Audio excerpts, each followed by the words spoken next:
మన వారాహి సిల్వర్ జ్యువెలరీలో అద్భుతమైన ఆఫర్స్ పొందండి మరియు కార్ గెలుచుకునే గొప్ప అవకాశం.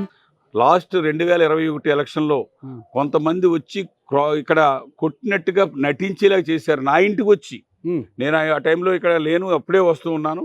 ఇక్కడ వచ్చి వారు చిన్నాను కానీ మిగతా కొంతమంది వచ్చి వాళ్ళని కొడితే, వాళ్ళ ఘర్షణ జరిగితే దాన్ని రాజకీయంగా తీసుకెళ్దాం, మనకు ఉపయోగపడుతుందన్న ఉద్దేశంతో చేసి అందులో వాళ్ళు సక్సెస్ అయ్యారు.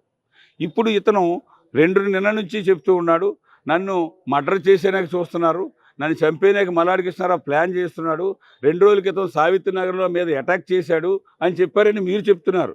వారు చెప్పిన పనులు మీరు ఏదో వకాల్తా తీసుకుని నన్ను నిందించేలాగా మీరు మాట్లాడుతున్నారు. మల్లాడి కృష్ణారావు అన్న వ్యక్తి ఎవరిని బద్ధ శత్రువు వచ్చినా కానీ నాకు ఇది తప్పు అయిందని చెప్తే నా గేట్ ఎప్పుడు కూడా వెల్కమ్ చెప్తూ పిలుస్తూ ఉంటుంది. అంతే తప్ప ఇతను ఓడిపోతున్నాను అన్నది అతనికి తెలుసు. మందు ఇచ్చినా డబ్బు ఇచ్చినా ఓడిపోతున్నానని తెలుసు.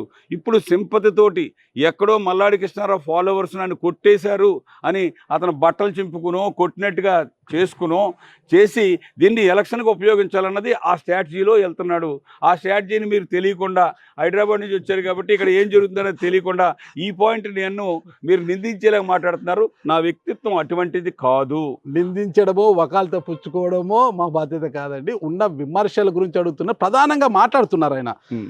అసలు 5 సార్లు ఎమ్మెల్యేగా పనిచేశారు, 3 సార్లు మంత్రిగా పనిచేశారు. అయినా అభివృద్ధి ఎక్కడుంది? అప్రజాస్వామిక పాలనతో యానం అభివృద్ధి కుంటుపడింది. నేను చేస్తున్న అభివృద్ధిని కూడా ఈ 5 ఏళ్లుగా మల్లాడి అడ్డుకున్నారు. ఏజెన్సీ సంస్థ ఇక్కడ మూతపడ్డానికి, దాదాపు 100,000 మంది రోడ్డున పడడానికి కారకులు ఎవరు, ఈ పాపం ఎవరిది అని ఇలాంటి ప్రధాన ప్రశ్నలు అవతల నుంచి వస్తున్నాయి. దీనికి మీ సమాధానం ఏంటి? 25 సంవత్సరాలు నేను ఎమ్మెల్యే అవ్వకముందు యానం ఏ రూపం ఉండేది అన్నది అతనికి తెలియదు, పుట్టలేదు.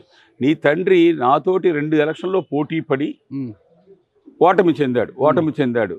నువ్వు పుట్టే లేదు. యానం ముందు రూపం మల్లాడి కృష్ణారావు ఎమ్మెల్యే అవ్వకముందు రూపం ఎలాగుండేది అన్నది, డెవలప్మెంట్ ఎలాగుండేది అన్నది మీరు టక్ టక్ టక్ టక్ అని చెప్పుకుంటూ వెళ్తాను. ఎన్ని వేల మందికి ఇళ్ల స్థలాలు ఇచ్చి ఇల్లు కట్టించాను, వాటర్ ట్రీట్మెంట్ ప్లాంట్స్ ఎన్ని తీసుకొచ్చాను, ధవళేశ్వరం నుంచి ఇక్కడికి పైప్ లైన్ ఏ విధంగా వేయించాను, ప్రతి ఒక్కటి కూడా రైతులకి వైఎస్ఆర్ లింకింగ్ ఛానల్ అని చెప్పేసి రైతులకి నీరు సముద్రిగా వెళ్ళేలాగా ఏర్పాటు చేశాను.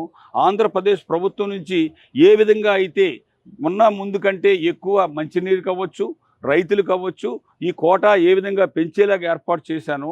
ఇక్కడ హాస్పిటల్ 100 బెడ్ హాస్పిటల్ ఎలా తీసుకొచ్చాను, జిప్మేర్ హాస్పిటల్ ఎలా తీసుకొచ్చాను, అలాగే ఆయుష్ హాస్పిటల్ ఎలా తీసుకొచ్చాను, అంబేద్కర్ విజ్ఞాన భవన్ కానీ, ఇక్కడ ఉండే స్పోర్ట్స్ పర్సన్కి వైఎస్ఆర్ ఇంటర్నేషనల్ స్టేడియం కానీ, ప్రతి ఒక్క స్కూల్ బిల్డింగ్లు కానీ, కాలేజీ బిల్డింగ్లు కానీ, ఐటీఐ కానీ, పాలిటెక్నిక్ కానీ, పీజీ కోర్సెస్ కానీ ఇవన్నీ కూడా చేసింది ఈ మల్లాడి కృష్ణారావు అండి.